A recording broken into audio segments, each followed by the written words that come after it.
CPIM এর জেলা কমিটির সভা একটু পরে শুরু হবে, আর সেক্রেটারিয়েট মিটিং চলছিল সকাল থেকে। কমরেড সামন পাঠক আপনারা জানেন, সুরেশ জেলা সম্পাদক এই জেলার, এবং আমাদের যে পার্টি কংগ্রেস হলো মাদুরাইতে, সেখান থেকে নবনির্বাচিত হচ্ছে কেন্দ্রীয় কমিটির সদস্য। আর অন্য পাশে আমাদের যে ডানকুনিতে রাজ্য সম্মেলন হলো, কমরেড গৌতম ঘোষ আপনারা জানেন, ট্রেড ইউনিয়ন লিডার, চা বাগানের লিডার, হচ্ছে নতুন রাজ্য কমিটির সম্পাদক। আমি রাজ্য কমিটির সদস্য আর কেন্দ্রীয় কমিটির সদস্য নিয়ে আমি রাজ্য সম্পাদক বসেছি আপনাদের সামনে। একটা কঠিন অবস্থার মধ্যে আমাদের দেশ এবং রাজ্য যাচ্ছে। আপনারা জানেন, আজকে কাগজ দেখলেই বুঝতে পারবেন, কালকে যারা খবর রেখেছেন আপনারাই রিপোর্ট করেছেন, যেভাবে ওয়াকফ আইনকে সংশোধন করা হয়েছে বা প্রায় বাতিল করা হয়েছে ওয়াকফের বিপুল সম্পত্তিকে হস্তগত করার জন্য এবং রিয়েল এস্টেটকে তুলে দেওয়ার জন্য, যেটা আইনত সংবিধানগতভাবে সম্ভব নয়। তাহলে সংবিধান অনুযায়ী হয় না, সেটা সুপ্রিম কোর্টের মন্তব্যের মধ্যে বেরিয়েছে। আজকে আবার শুনানি আছে, আমাদের ভরসা আছে। এই জন্য আমরা নিজেরাও সিপিআইএম এর তরফ থেকে আমরা রিট পিটিশন দাখিল করেছি। আমি নিজে একজন one of the petitioner CPIM এর তরফ থেকে, এবং অসংখ্য পিটিশন দাখিল হয়েছে। এটা আইন কি হবে না হবে এটা ঠিক করার কথা পার্লামেন্টে, কিন্তু পার্লামেন্টের যা কম্পোজিশন, এমন লোকজন গেছে তারা হাঁটত না। সেখানে দাঁড়িয়ে কর্পোরেটের ইন্টারেস্ট দেখা শুধু কাজ তাদের। আর কর্পোরেট মনে করছে এই যে বিশাল ট্র্যাক অফ ল্যান্ড আছে, এটাকে কিভাবে মনিটাইজেশন করা যায়, সেটাকে কিভাবে সেটাকে হস্তগত করা যায়। এই জন্য বাঁধের জমি, জঙ্গলের জমি, চা বাগানের জমি, সরকারের যে জমি আছে বিভিন্ন ডিপার্টমেন্টের, সে ডিফেন্সের হোক, সে রেলের হোক, সে ইরিগেশনের হোক, এমনকি কলোনির জমি হোক, যেখানে দীর্ঘদিন আদিবাসী মানুষ, তপশিলি মানুষ, উদ্বাস্তু মানুষ বসতি করে বসেছেন, সেই জমিগুলো হোক, এবং ওয়াকফের জমি। এখন একটা বড় অংশের জমি মানুষ, যখন আমাদের দেশে ব্রিটিশ আসেনি, যখন আমাদের দেশে আইন তৈরি হয়নি, পার্লামেন্ট নেই, তখন থেকে নিজের সম্পত্তি ভালো কাজের জন্য, বিধবাদের জন্য, অনাথের জন্য, গরিবের জন্য, বা ধর্মীয় কাজের জন্য, বা শিক্ষার জন্য, স্বাস্থ্যের জন্য যাতে ব্যয়িত হয়, কাজে লাগে, সেগুলো ওয়াকফ করেছেন। ওয়াকফ মানে তাই নিবেদিত। এটা যেটা নিবেদিত আছে বিশেষ কারণে, এবং সেটা আইন অনুযায়ী হচ্ছে যে যখন যেটা নিবেদন করেছে, যা বলে করেছে, যেটা সেটাই ওয়াকিফ নামা বলে। তার বাইরে তার সেই উদ্দেশ্যের আলাদা হবে না। তাহলে সরকার আইন করে এমন করলো সেটাকে অন্য উদ্দেশ্যে ব্যবহার করতে পারে। আচ্ছা, যে জমি দান করলো বা যে সম্পত্তি দান করলো, সে তো বলে দিয়েছে আমার এই, যেমন উইল করে আর কি, এই উদ্দেশ্যে আমি করছি। আর সংবিধানে আছে যে কোনো ধর্মের মানুষ তার নিজের ধর্ম বিশ্বাস অনুযায়ী যেমন ধর্মাচরণ করতে পারে, সেরকম নিজস্ব প্রতিষ্ঠান গড়ে তুলতে পারে এবং পরিচালনা করতে পারে। এটা তার নিজস্ব ব্যাপার। আমরা বলছি ধর্মের সঙ্গে সরকারের, ধর্মের সঙ্গে রাষ্ট্রের, ধর্মের সঙ্গে রাজনীতির যাতে এরকম যোগাযোগ না হয়। সরকারের কাজ হচ্ছে রেল চালানো, বিমান চালানো, পোস্ট অফিস চালানো, ব্যাংক চালানো, ব্রিজ করা, ইরিগেশন করা, সেচ করা, বাঁধ করা, কল কারখানা গড়ে তোলা। নির্বাচনের সময় প্রতিশ্রুতি দেয় এটা। এখানে যখন এসছে বলেছে চা শিল্পকে বাঁচাবো, এখানে যখন বলেছে তখন বলেছে পরিবহন শিল্পকে বাঁচাবো, এখানে যখন বলেছে তখন রেলের কারখানা করবো, সে বিজেপি হোক আর তৃণমূল হোক। আর যখন ভোট হয়ে গেছে, আচ্ছা ভোটের সময় কখনো বলেছিল যে আমি এসে ওয়াকফের সম্পত্তি নিয়ে নেবো? তখন তো বলেছিল আপনাকে দেব। তাহলে যে সরকার ব্যাংক চালাতে পারছে না, বেচে দিচ্ছে, পোস্ট অফিস বেচে দিচ্ছে, এয়ারপোর্ট বেচে দিচ্ছে, এয়ারলাইন্স বেচে দিচ্ছে, যেগুলো সরকারের কাজ হয়, বলে আমি ওয়াকফ চালাবো, ওয়াকফের জমি চালাবো, অসৎ উদ্দেশ্য বোঝা যায়। সরকারের কাজ যেটা, সে কাজটা না করে সে অন্য কাজে মন দিতে চাইছে, এবং এখানে সীমিত থাকবে না। এটা মুসলমান হিন্দুর ব্যাপার না। অনেকে মুসলিম সম্প্রদায়ের মানুষ, এই মমতা যেমন ইমাম মসজিদদের ডেকে নিয়ে গিয়ে এটাকে হিন্দু মুসলমান করতে চাইছেন। এটা বিজেপি চাইছে হিন্দু মুসলমান করার, আর তৃণমূল কংগ্রেস এটাকে ওই আরএসএস এর এজেন্ডা এটাকে হিন্দু মুসলমান করতে চাইছে। আচ্ছা, এরকম দেবোত্তর সম্পত্তি হিন্দু সম্প্রদায়ের আছে, শিখেদের গুরুদ্বারার আছে, চার্চের আছে, কোথাও স্কুল চালায়, কোথাও চার্চের অন্যান্য জমি আছে, অন্য কাজে চালাতে পারে, সব ধর্মের থাকে।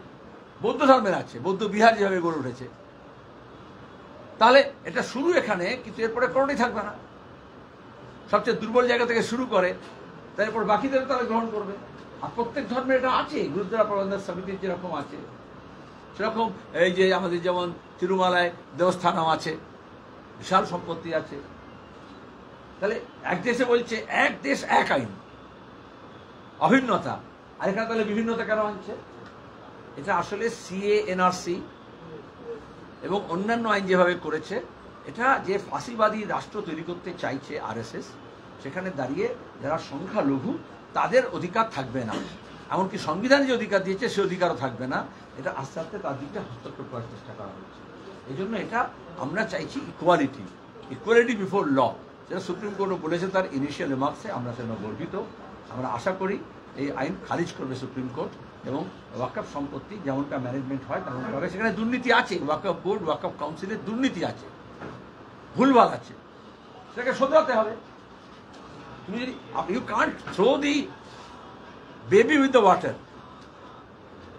তো সে যেখানে গভর্নমেন্টের ওয়াকফ অ্যাক্ট অফ 95-এ এই অধিকার আছে, ওয়াকফ কাউন্সিলের মারফত ওয়াকফ বোর্ডগুলোকে তারা দুরস্ত করতে পারে, ঠিক করতে পারে, সেটা করছে না।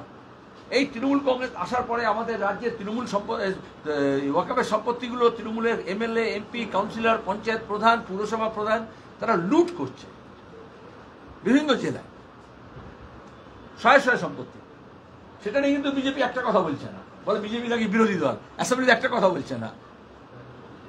আসলে লুটটা বিজেপি আর তৃণমূল মিলে করছে, আর সেই লুটটা চালানোর জন্য তারা হিন্দু মুসলমান নামে মানুষকে ভাগ করছে, জাত পাত ধর্ম নামে ভাগ করছে। এই যা মুর্শিদাবাদে হলো, যা মালদায় চেষ্টা করছে, যা রাজ্যের অন্য, আমরা 1 মাস আগে থেকেই বলেছিলাম ঈদ, জামিয়াতুল আলবিদা, রামনবমী, হনুমান জয়ন্তী, এই সব যখন একসঙ্গে হচ্ছে, ধর্ম উৎসব হয়, আনন্দের হয়, সেটা নিজের নিজের ব্যক্তিগত ব্যাপার।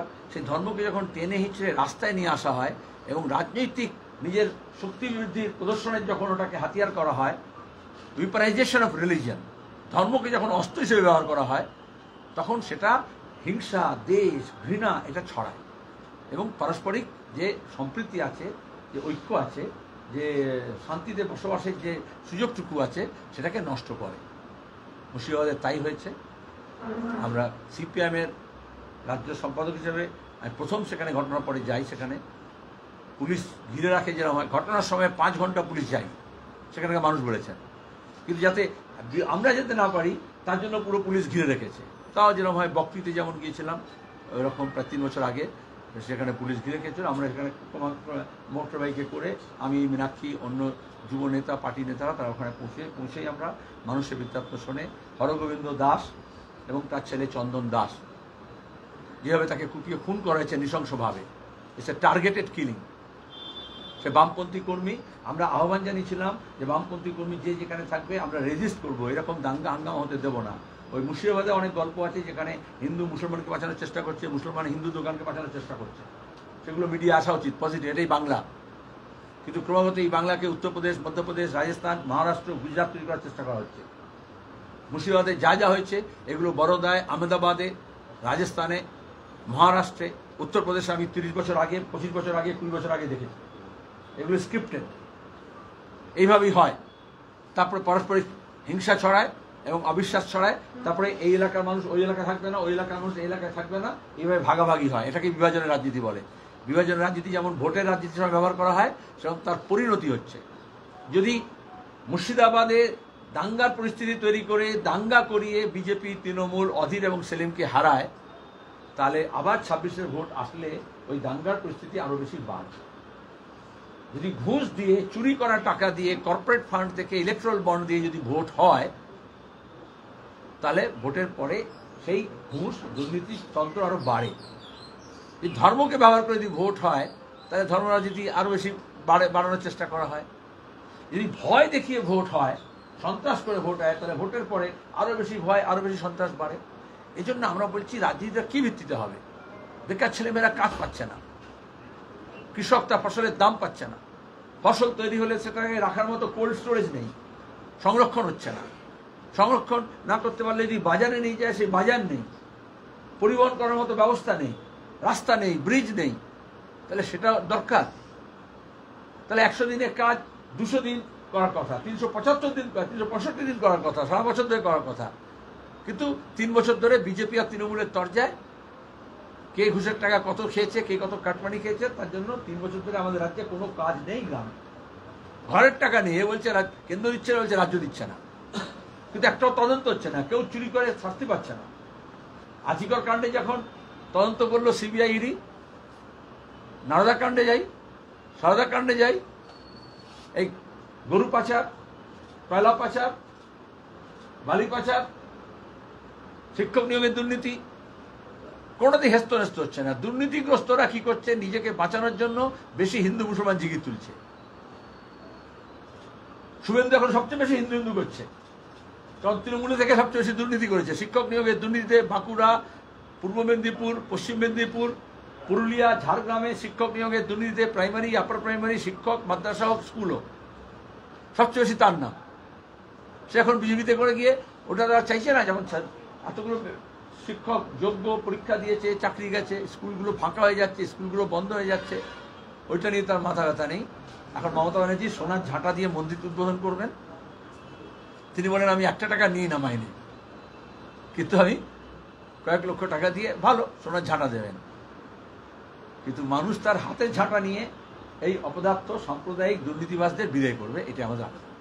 আজকে 19,000-এর মধ্যে থেকে গ্রুপ সি, গ্রুপ ডি বাদে এবং অযোগ্যদের বাদে বাকিদের 31 ডিসেম্বর অবধি রেখে দেওয়ার কথা বললো সুপ্রিম কোর্ট, এবং ওই সময়ের মধ্যে গভর্নমেন্টকে নতুন রিক্রুটমেন্ট প্রসেস কমপ্লিট করতে হবে। এটা কি সাময়িক স্বস্তি না পার্মানেন্ট সলিউশন?